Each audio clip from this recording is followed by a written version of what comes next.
Thank you and welcome to the show this morning. The topic this morning is political unrest in Africa. And we're fortunate to have with us to talk about political unrest in Africa the same individual who has talked to this audience on many occasions about a whole variety of important political issues with the Middle East, Africa, South America, and etc. Our own Dr. LMadu. And of course, Dr. LMadu, let me welcome you to the show this morning and tell you how delighted we are again to have you, and to especially be encouraged by the fact that today we're going to talk about not only a current topic, but one that goes way back some 40 years dealing with Libya. And so let's start off by having you give us some kind of assessment in terms of what's going on the continent of Africa today and Libya today. Well, the most important issue, happening now is the question of Libya. Colonel Gaddafi has been in power since 1969, and this is 42 years now in power.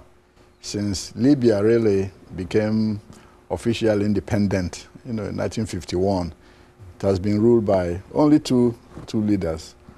The ex-king Idris Senussi, who was overthrown in '69 by Gaddafi, and Colonel Gaddafi himself.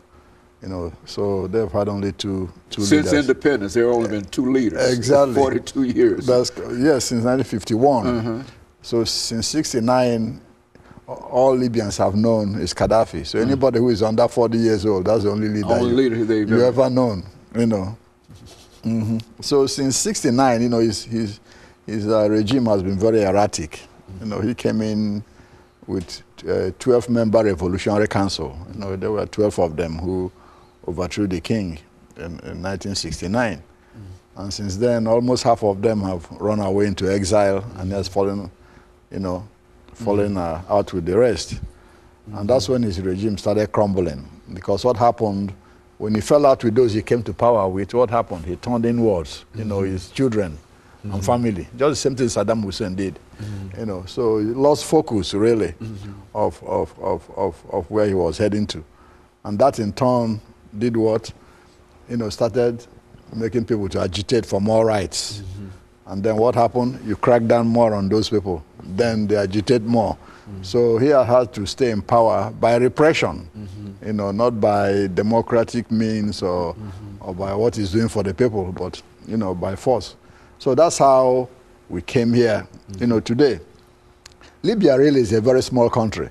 Demographically, it's between 6 to 7 million people, which is not much.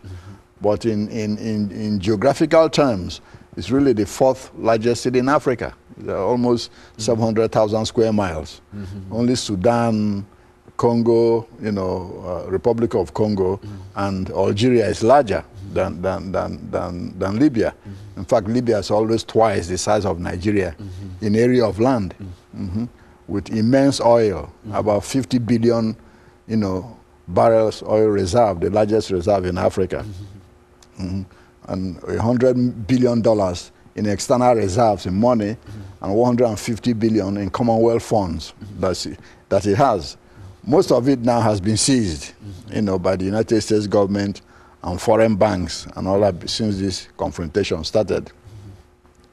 Really, the difference between the confrontations in Libya and those in Tunisia and Egypt is that the one in Libya became technically what you call an armed insurrection. In Tunisia and Egypt, they were peaceful demonstrators. Yeah, even when Mubarak tried to provoke them by sending his thugs, they still didn't pick up arms to fight, because that's exactly what Mubarak wanted to do in Egypt. Is inside those people, they start shooting and all that, then he will order the army to crush it, saying it's lawlessness. So that's the mistake those demonstrators did in Libya. When they started, they came out as peaceful, but behind those demonstrators were people with guns. What is happening in Libya now really has been planned originally. They were just waiting for the right time to strike. In 1993, there was a serious challenge to Colonel Gaddafi, led by his army officers from a different ethnic group. He mercilessly, crushed it, and a whole lot of people were executed. Same again, there was a prison riot in a city in northeast, Libya, in which 1,300 prisoners were slaughtered just because they were protesting. So it's on and on and on, civil rights violations and human rights violations. People arrested and they disappear. So this is exactly why the people got fed up. And then last month, in the city of Beda, And of course, Dr. Moody, let us take this first commercial break, and then we'll pick up at this exact point in reference to the coming of this great tragedy that we are now witnessing. Let me encourage our audience to tune in for the second part of this show